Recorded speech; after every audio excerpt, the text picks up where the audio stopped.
teman-teman, bismillahirrahmanirrahim. Assalamualaikum warahmatullahi wabarakatuh. Perkenalkan, nama saya Narohana Maya. Saya mahasiswa di Universitas Muhammadiyah Buton, program studi pendidikan guru sekolah dasar semester 4. Saya membuat video ini untuk memenuhi tugas mata kuliah saya di mata pembelajaran tematik dengan dosen pembimbing Bapak Samsur Rijal, Sarjana Pendidikan, Magister Pendidik.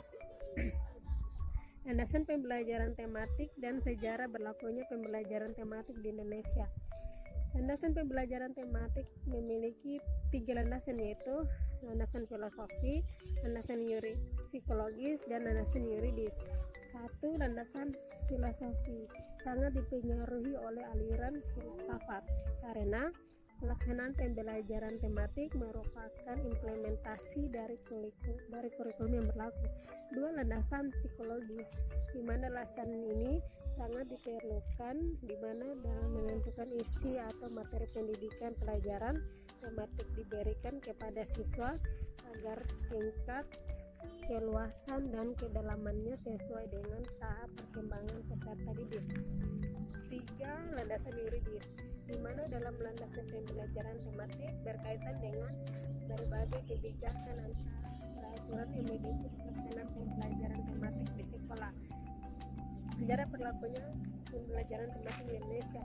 Pendidikan nasional di Indonesia berdasarkan Pancasila dan Undang-Undang Dasar 1945 berfungsi untuk mengembangkan kemampuan dan membentuk watak serta peradaban bangsa yang bermartabat dalam rangka mencerdaskan kehidupan bangsa, serta bertujuan untuk mengembangkan potensi peserta didik agar menjadi manusia yang beriman dan bertakwa kepada Tuhan Yang Maha Esa, berakhlak mulia, sehat, berilmu, cakap, kreatif, mandiri, dan menjadi warga negara demokratis serta bertanggung jawab.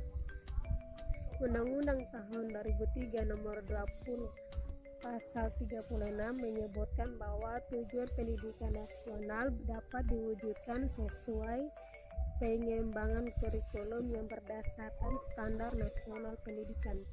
Standar nasional pendidikan ini ditingkatkan secara berencana dan berkala.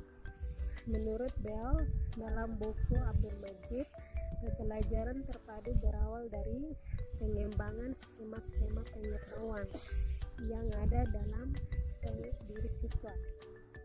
Hal tersebut merupakan salah satu pengembangan filsafat konstruktivisme.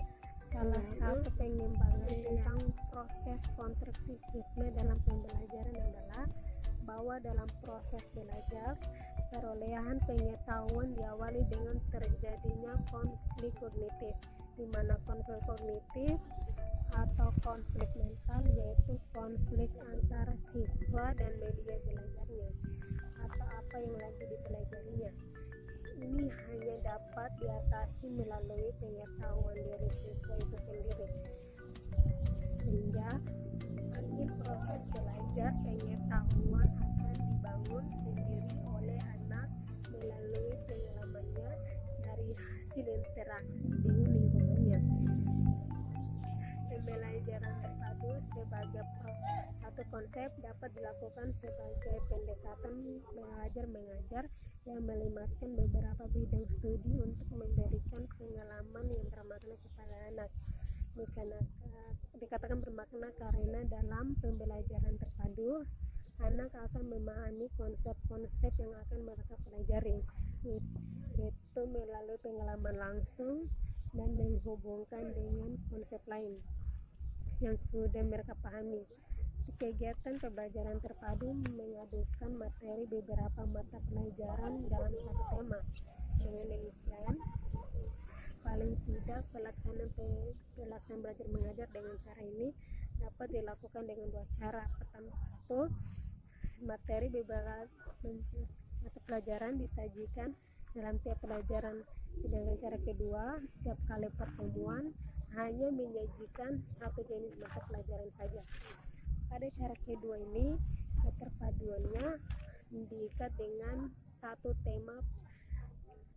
Pembelajaran tematik adalah pembelajaran yang dirancang berdasarkan tema-tema tertentu. Dengan tema diharapkan dilakukan agar memberikan harga keuntungan, diantaranya satu, siswa mudah memusatkan perhatiannya dalam tema tertentu. Dua, siswa mampu mempelajari pengetahuan dan mengembangkan berbagai kompetensi dasar antar mata pelajaran dalam tema yang sama.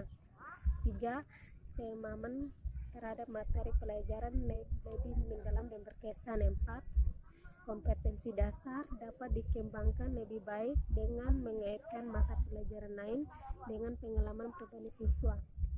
5. Siswa mampu lebih merasakan manfaat dan makna belajar agar materi yang disajikan dengan konteks tema yang jelas. 6. Siswa lebih bergairah belajar karena dapat berkomunikasi dengan situasi nyata untuk mengembangkan suatu kemampuan dalam satu mata pelajaran sekaligus mempelajari mata pelajaran lain. 7. Guru dapat menghemat waktu karena mata pelajaran disajikan secara tematik dapat dipersiapkan sekaligus dan diberikan dalam 2 atau 3 pertemuan. Waktu selebihnya dapat digunakan untuk remedial, pemantapan, atau pengolahan. Tujuan pembelajaran tematik. Sebelum kita mengetahui tujuan pembelajaran tematik, maka kita akan mempelajari dulu tentang tujuan pemberian tema, diantaranya satu, menyatukan isi kurikulum dalam satu kesatuan yang utuh. Dua, memperkaya perbedaan antara anak. Tiga, memelihara tema dalam kegiatan pembelajaran hendaknya dikembangkan dari hal-hal yang paling dekat dengan anak, sederhana serta menarik minat anak. 4. Mampu mengenal berbagai konsep secara mudah dan jelas. 5. Menggunakan anak untuk memusat perhatian pada satu tema. 6. Anak dapat mempelajari pengetahuan dan mengembangkan berbagai bidang pengembangan. 7. Pemahaman anak terhadap materi dan memberi memperkesan. 8. Anak lebih bergairah belajar karena dapat berkomunikasi dalam situasi nyata. 9. Dapat menghemat waktu karena bidang pengembangan disajikan terpaju. Setelah kita mengetahui tujuan pemberian tema, maka kita dapat mengetahui atau memahami tentang tujuan pembelajaran tematik. Tujuan pembelajaran tematik ialah satu, meningkatkan pemahaman konsep yang dipelajarinya secara lebih bermakna. Dua, mengembangkan keterampilan menemukan dan memanfaatkan informasi. Tiga, menumbuh kembangkan sikap positif, kebiasaan baik, dan nilai-nilai luhur yang diperlukan dalam kehidupan. 4. Menumbuh kembangkan keterampilan sosial seperti kerjasama, toleransi, komunikasi, dan serta menghargai pendapat orang lain. Nah, itulah hasil video saya. Lebih dan kurangnya mohon dimaafkan. Billahi fisabil haq, fisabil hayrok. Assalamualaikum warahmatullahi wabarakatuh.